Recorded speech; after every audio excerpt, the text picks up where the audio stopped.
অসুস্থ, কিন্তু আমি ছোটখাটো কোনো অসুস্থ না। আমার কথাগুলো এলোমেলো হয়ে যেতেছে, আমি কথা বলতে পারি না। এটা হচ্ছে আমার মেন সমস্যা।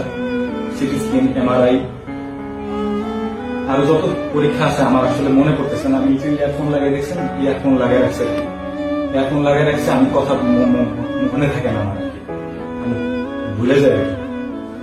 তো এই ভুলে যাওয়ার কারণ হচ্ছে যে আমি প্রথমে শুরুতে যেভাবে কথা বলছিলাম ওইভাবে এখন কথা বলতে পারতেছি না। কারণ হচ্ছে যে আমি তুতলাই রাখি, বেসিক্যালি আমি কোনো সময় তুতলাই না।